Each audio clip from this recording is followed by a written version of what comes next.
قرآن کہتا ہے کن کے بارے میں؟ حضور کے غلاموں کے بارے میں، حضور کے صحابہ کے بارے میں۔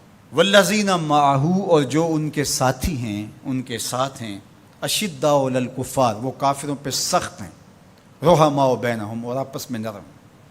قرآن تو یہ کہتا ہے کہ ان کی سختی کفار کے لیے تھی، اور کفار کے کلیجے چیر کے رکھ دیے اور آگے بڑھ گئے، اور تاخت و تاراج کر کے رکھ دیا دنیا کی سپر طاقتوں کو، اسلام کے جھنڈے دنیا کے کونے کونے پہ گاڑ دیے۔ یہ ان کے سینے میں وہ امڑتے ہوئے طوفان تھے جس کے آگے کوئی ٹھہر نہیں سکتا تھا۔ بدر کی کہانیاں دیکھیں، صرف 2 گھوڑے، 6 زرہیں، 8 تلواریں، اور جن کے پاس تلوار نہیں تھی کھجور کے ڈنڈے توڑ لیے۔ یہ اللہ کے مجاہد تھے، چلے تھے جنگ کرنے کو۔ کیا جذبوں کی فراوانی تھی، کیا دل آویز کہانیاں ہیں ان کی عزتوں کی، کیسے کھڑے ہوئے اور کس شان سے کھڑے ہوئے۔ تو قرآن تو یہ بتاتا ہے، سید کی کتب تو یہ بتاتی ہیں، رسول اللہ کے فرمان تو یہ بتاتے ہیں کہ کفار کو انہوں نے چیر کے رکھ دیا اور آگے بڑھے، اور کفار کے لیے سخت تھے لیکن آپس میں نرم تھے۔ اب عبداللہ ابن سبا کے متبعین کی گھڑی ہوئی لولی لنگڑی روایات یہ بتاتی ہیں کہ یہ آپس میں لڑ رہے تھے۔ تو مجھے بتائیں، ہمارے نظریے کے لیے جو دلیل چاہیے وہ قرآن اور حدیث سے لیں گے یا عبداللہ ابن سبا کے متبعین کی گھڑی ہوئی روایات سے لیں گے؟ تو قرآن تو یہ بتاتا ہے رحماء بینہم، یہ آپس میں نرم دل تھے۔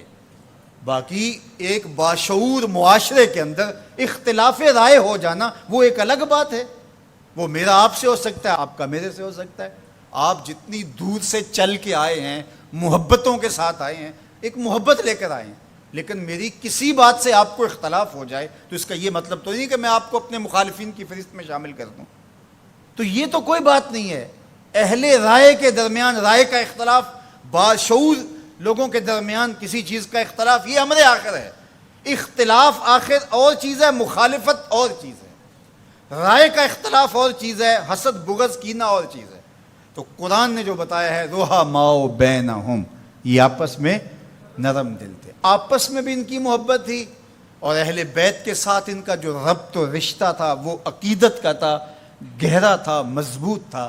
یہ آپس میں ہر وقت جو تاریخی کہانیاں بتاتی ہیں کہ دست و گریبان رہتے تھے، ایسا قطعاً نہیں ہے، بلکہ ان کی پیار کی کہانیاں ہیں۔ مسجد سے باہر نکلتے ہیں جناب ابو بکر رضی اللہ تعالیٰ عنہ اور مولا کائنات سیدنا علی المرتضیٰ رضی اللہ تعالیٰ عنہ، آگے امام حسن کھیل رہے ہیں، بچے تھے، تو حضرت ابو بکر اٹھا کے کندھوں پہ بٹھا لیتے ہیں، اللہ اکبر، کندھوں پہ بٹھا لیتے ہیں، اور حضرت علی سے مخاطب وہ کہتے ہیں یہ تیرے جیسا تو نہیں، یہ تو حضور جیسا ہے، اس کی شکل تو حضور سے ملتی ہے۔ تو مولا علی آگے سے مسکرا رہے ہو، کہتے ہیں یہ شبیہ رسول ہے، علی یہ تیری شبیہ نہیں، یہ رسول اللہ کی شبیہ ہے۔ تو یہ محبت کی کہانیاں نہیں تو اور کیا ہیں؟ یہ الفت کا جہاں آباد نہیں ہے تو اور کیا ہے؟ ان کے دلوں کے اندر جو ایک دوسرے کے لیے محبتیں۔ ریاض النظرہ فی مناقب عشرہ مبشرہ میں یہ واقعہ لکھا ہے، حضرت سیدنا علی المرتضیٰ رضی اللہ تعالیٰ عنہ فرماتے ہیں حضرت عمر کا دور خلافت تھا، میں رات کو سویا تو خواب دیکھتا ہوں۔ خواب میں کیا دیکھا کہ مصلی پہ کھڑے ہیں مسجد نبوی میں حضور اور نماز پڑھا رہے ہیں۔ تو کہتے ہیں حضور نے 2 مخصوص صورتیں پڑھی، پھر حضور نے سلام پھیرا، تو سلام جب حضور پھیرتے تھے تو بہت جلد رخ پلٹ کے صحابہ کی طرف کر لیتے تھے۔ حضور جانتے تھے صحابہ میری زیارت کے لیے ترس گئے ہوں گے، چونکہ اتنے لمحے بھی کب گزرتے تھے۔